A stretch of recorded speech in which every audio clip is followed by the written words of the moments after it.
Loma Prieta earthquake occurred on October 17, 1989 at 5:04 p.m. It was right before Game 3 of the World Series. And he fails to get Dave Parker at second base, so the Oakland A's take. I'll tell you what, we're having an Televised lines were cut out. That was kind of the first signal that something was very, very wrong. I just remember an incredible amount of shaking and swaying.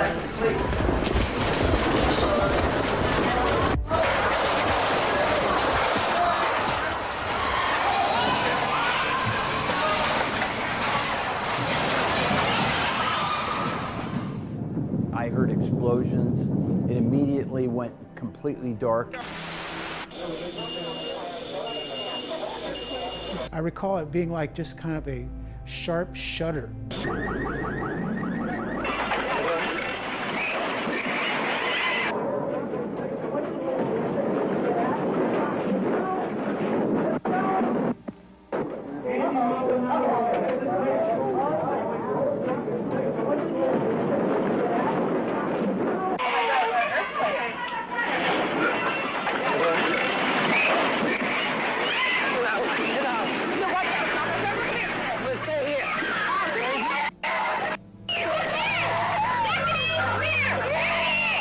And this car drove by and stopped and rolled down the window and said, you know, downtown has collapsed and there's fires, and the only thought I had at the moment was that my dad's office was in the basement of a downtown building. And as I came back down to downtown Santa Cruz, there's a big cloud of red dust over the downtown, and I could see the devastation. The shaking of this earthquake lasted about 15 seconds. For that 15 seconds, it was kind of like a shudder.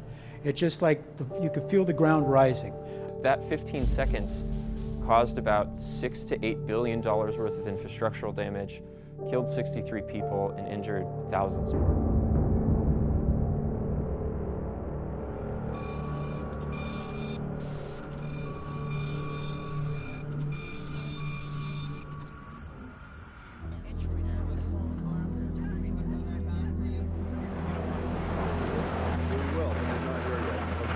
We want the press.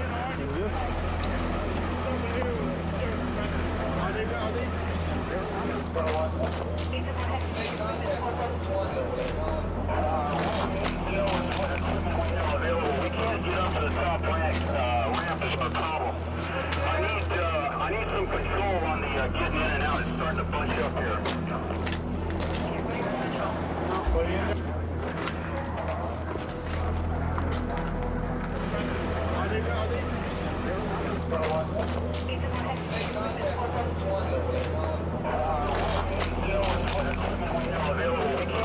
Therefore, the game will be postponed.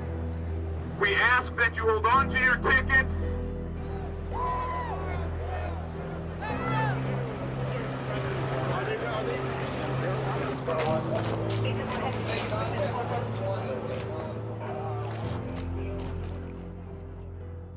The earthquake itself occurred on or adjacent to the San Andreas Fault down near Santa Cruz, California. It ruptured about 40 to 50 kilometers of fault line. The Loma Prieta earthquake was predominantly a strike-slip earthquake, which is consistent with the motion that we know to occur along the San Andreas Fault. My name's Curtis Baden. I'm a research geophysicist here at the USGS, and I study how faults actually break the ground when earthquakes occur, and how that disrupts infrastructure in the top 10 feet of Earth's crust. As you can see that the earthquake just started, and that seismic energy is radiating along the fault line that ruptured, and those dark red colors are the highest shaking intensities. You can see that that concentrates in and around the Santa Cruz Mountains.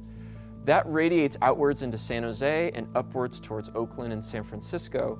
And you can see as time elapses, those seismic waves are radiating away from the earthquake epicenter and reaching gradually farther areas as time progresses.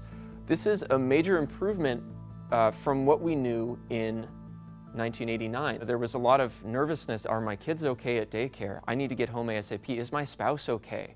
And that, even as somebody who's hearing these stories from my parents, I still get the sense of the extreme terror that occurs in the aftermath of a very large event like Loma Prieta. Somehow someone got word to me that my mom had panicked. She lived on the west side of Santa Cruz. All our families located on the wharf, all the Italian fishing families down there. She was living with my Aunt Gilda Stagnero at the time, and she literally, my 70-some-year-old mother, went running down the street toward the waterfront looking to see what had happened to the wharf, screaming the whole way. I was in junior high school, and when the earthquake hit, my friend and I ran to the middle of the street and hugged each other as we watched chimneys fall down around us. We worried about our immediate families and how they had survived and what had happened and how they were. And you know, they're spread around.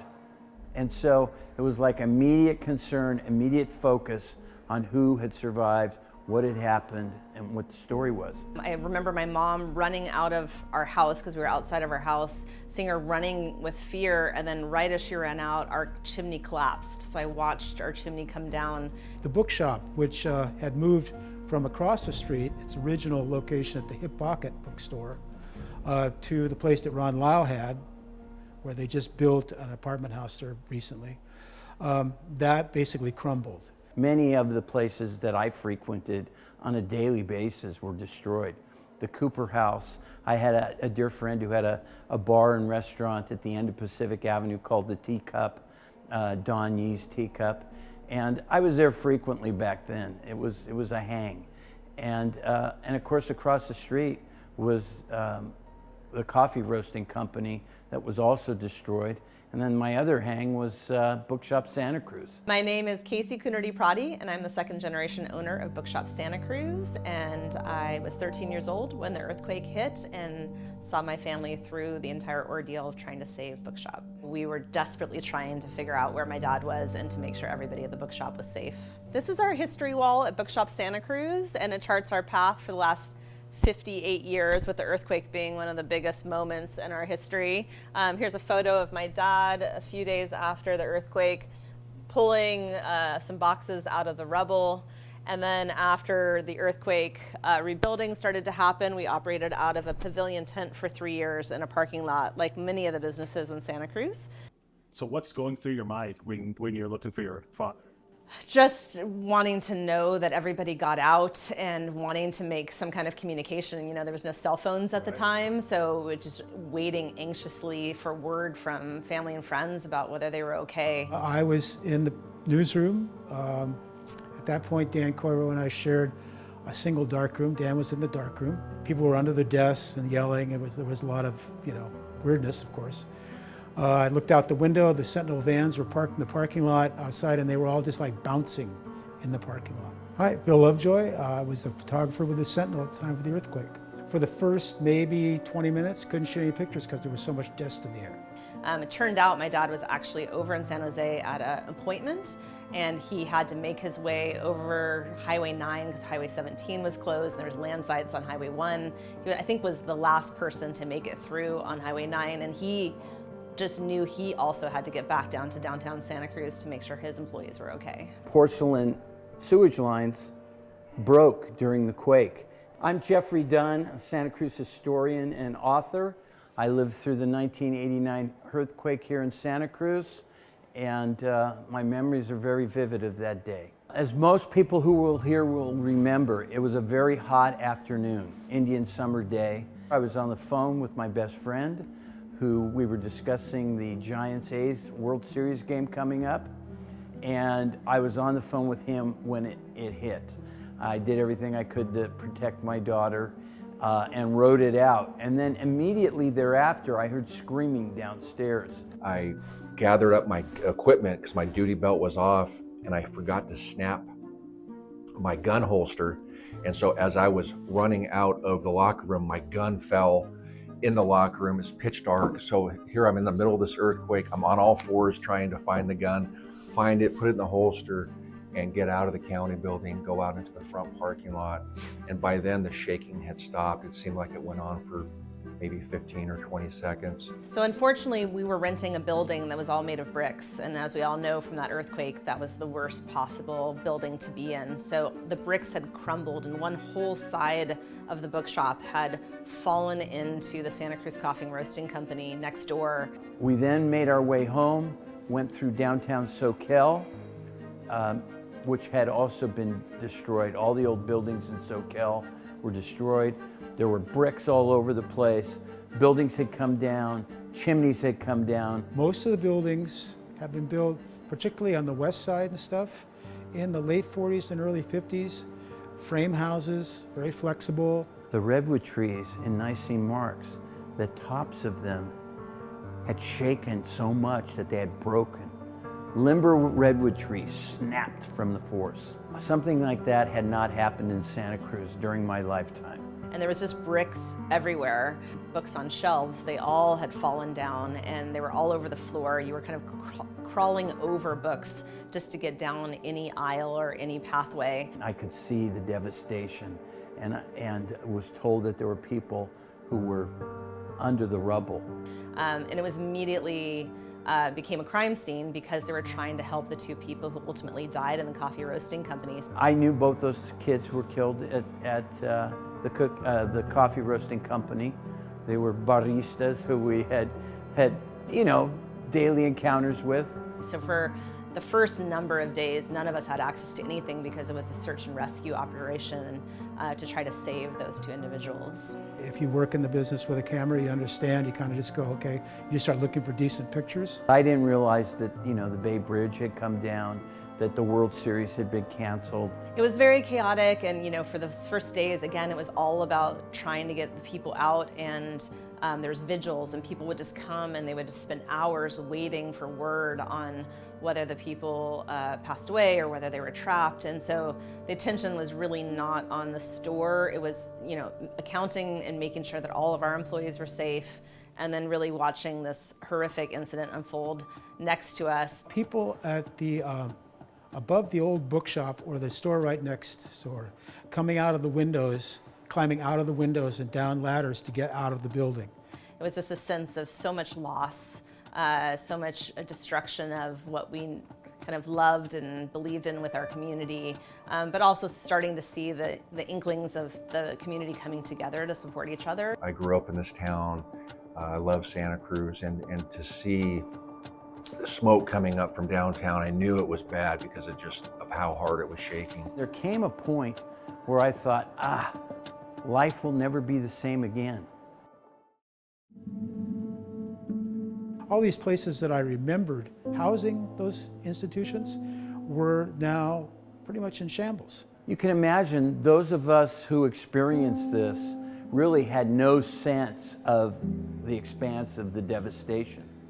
I had no idea where the epicenter was, what had gone on. I felt like our lives would be different. And we went out and just started helping where we could. And we had lost all communications. We didn't have cell phones back then. Radios were down, power was out, water was out. And so we were eventually able to get to a command post, receive some instructions from the management team, and then go out and start helping the best we could. The bookshop, which had moved from across the street, its original location at the Hip Pocket bookstore, to the place that Ron Lyle had, where they just built an apartment house there recently. That basically crumbled. What was the rebuilding process like? So the very first thing is they told us that they were just going to bulldoze down the entire store with everything inside. And for that was really a sense of that here we are, we've lost our family business. Everyone's lost their jobs. It was a real sense of loss, but my dad didn't want to accept that and give up on that. So he brought in an engineer that agreed that he could go in for 15 minutes to try to salvage like at least our financial documents if we wanted to start over. So he got approval, he signed a liability waiver, he taped flashlights to his arms because there was no lights on in the building, and he ran in and he grabbed people's purses that they left behind, financial documents, things that would be important for starting over, getting FEMA loans, that kind of stuff. The very last minute, he thought, if I want to rebuild the store, I need something that is going to allow me to kind of say this is what the store used to be and this is where we want to go from here. And so he grabbed the rocking horse, the wooden rocking horse that was in our children's section, and he went running out of the store, and we thought that was the last time he was going to ever be in the store. But then he actually did more work to convince engineers that they could prop up the building, and they gave us 48 hours to take everything out of the store so we could rebuild somewhere else. And so he went on the radio and asked for volunteers to come down and pull out all the books and the fixtures, and he talked about saving the rocking horse, and he just asked for people to show up the next morning, and 400 community members showed up. We asked for people to volunteer. They signed liability waivers saying that they wouldn't get rescued if there was an aftershock, put on hard hats, went in for 48 hours and pulled out all of the fixtures, all of the books, so that we could try to start again. There was a point where the grout between the bricks, you could push your finger right through to daylight. It was really haunting, and I realized, you know, this place is built in the 1880s, 1890s. Most of Santa Cruz downtown at the time was built then. One of the things that did happen was the town lost power because Moss Landing took a really big hit that day. Basically, its transformers and things just shattered. We went up in the mountains where there were like large openings in like Summit Road and stuff where the earth had actually opened. So we just started covering that in Watsonville, the damage in Watsonville. I had a dear friend who had a bar and restaurant at the end of Pacific Avenue called the Teacup, Don Yee's Teacup. And I was there frequently back then. It was a hang. I went upstairs and later spent a lot of time trying to help clean the Teacup up after the earthquake. And the proprietor, Don Yee, was in his 80s then. And I said, don't worry, Don, we'll get it all back together. And he said, no, we won't. We'll never come back from this. And he was right, they never came back. It was another case where the overall sense of what it was like to live in Santa Cruz was changed in a very few seconds. It took years to play out, but it was a different place. It became much more commercially focused. Most people were upset, but some weren't really scared. They were more or less like in shock and just sitting around kind of trying to figure out what happened. One kind of part of the earthquake that really still resonates with me is after all of that fear and disaster, I really did witness the community coming together. Were really the 3 times in my career where people were super glad to see the police, right? And you felt like, okay, we're all working as a team here to try to make sure everybody's safe, both the community and police and fire and EMS, we're all working together. After the earthquake, the whole 75% of downtown Santa Cruz was destroyed.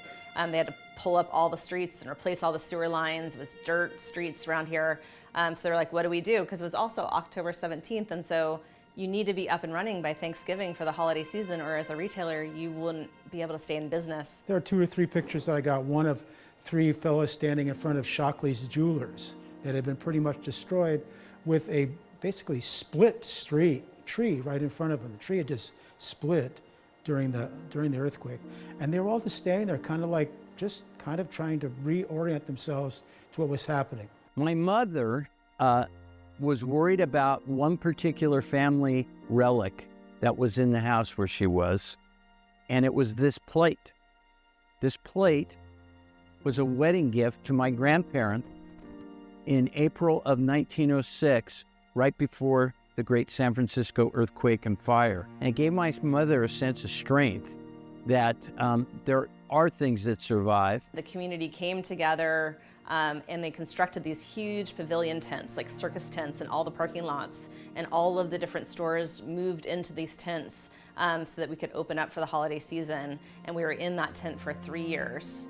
And my dad's goal for the tent was to set up the inside of it to look exactly like the old bookstore so that when people, after losing so much and so much sense of their home, they could walk into a space and make it feel like what it used to be, so they felt like they had a connection to it and they could almost process the loss and the trauma they had just gone through. People walked through the door. We opened just after Thanksgiving that year, and they said, wow, this just looks like the old bookshop, and I'm so thankful you're still here. 35 years later, people still come up to me in the bookshop and they said, I was there, I helped you move a box of books out after the earthquake, I helped you set them up on the shelf. People feel like they own Bookshop Santa Cruz because they saved Bookshop Santa Cruz. And I was really worried that it was gonna go away forever, or that we'd lose our house or we lose our business, that kind of thing. And when I saw that line of customers trying to get in to support us, I thought, we're gonna get through this. I know there's several fault lines out there in our area. How overdue are we for another big earthquake at this point? It's a great question, and this is also a very challenging question. We cannot predict earthquakes, but we can understand what the hazards are over longer periods of time based on how frequently these earthquakes have occurred in the distant past. I mean, many people here who are here now and look at Santa Cruz were not even born when the earthquake happened. Do you think we're ready if it happens again? It's a little bit, I think, of complacency. I think we all have it. We do earthquake checks here and make sure we remove heavy stuff from upper, shelves and things like that. But going through something like that, of that magnitude, it's hard to visualize. I think it'll always take us by surprise when that happens. And I think that most of the building that's gone on around here since is very aware of the possibility of another earthquake. If they're not, they're just kidding themselves. In the Bay Area, over the next 30 years, there is greater than a 2 in 3 chance that we will experience above a magnitude 6.7. What you should do is drop, cover, and hold on. So earthquakes cause the ground to violently shake back and forth, and that can throw objects into the air off of shelves, dislodge things that are formerly stationary and very heavy.